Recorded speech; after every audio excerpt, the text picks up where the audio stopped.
So I'm going to talk about my favorite subject of them all, which is countersignaling. You either have high amounts of a given property, medium amounts, or small amounts of a property. These properties hide behind particular signals that we send. Signals that we send might include wearing gold chains or penny pinching at McDonald's while being Bill Gates, penny pinching at McDonald's while being Warren Buffett. On this side, you have the new rich. On the other side, you have people that have so much money that they can get away with counter-signaling.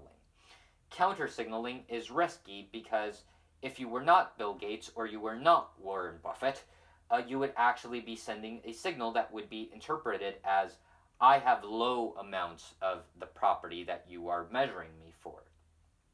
So that's why they can actually get away with it, with up-leveling the people who have to try, the new rich, who wear gold chains and drive luxury cars.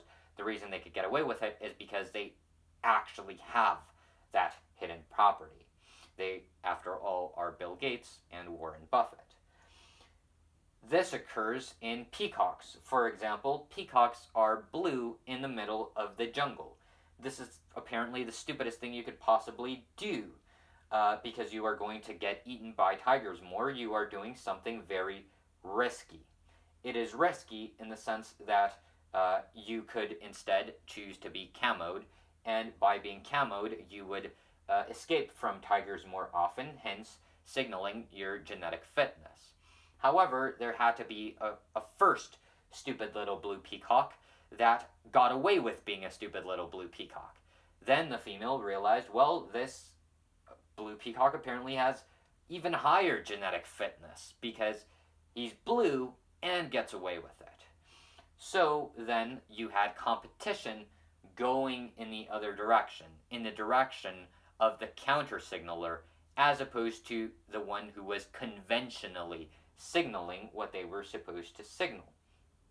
So then the conventional signalers were interpreted as medium, whereas the counter-signalers were interpreted as high with regards to the property genetic fitness. Now, and by the way, we call this Fisherian runaway, now it is so deeply ingrained in those females' brains that you will never get the taste for camoed peacocks ever again.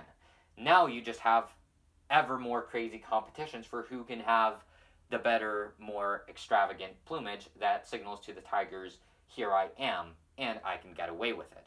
Because it is a signal that actually does reveal the property that is being looked for, which is genetic fitness. In the case of the human signaling landscape, it may seem like it is different than the peacocks. However, it isn't.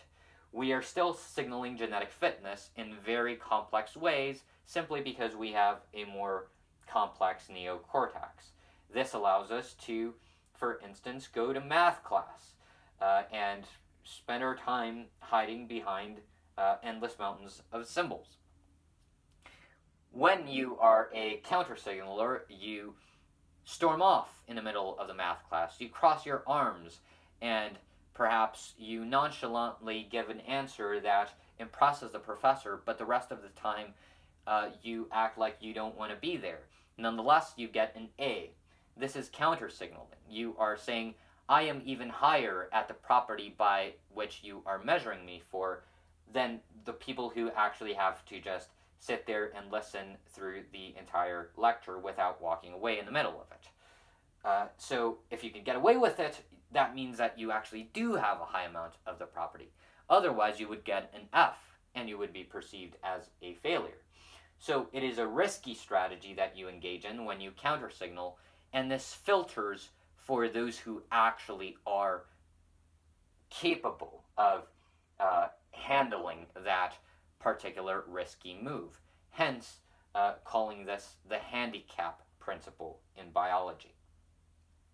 So you should now be able to detect this. This is really the source of every movement that ever was developed, of every new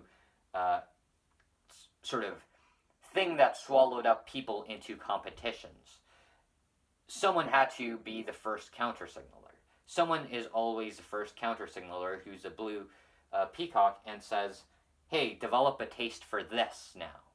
And if you could get people to compete at that, then you eventually just get runaway signaling, where everyone is competing at that, even though it has no bearing on the original thing from which you derived your signaling from.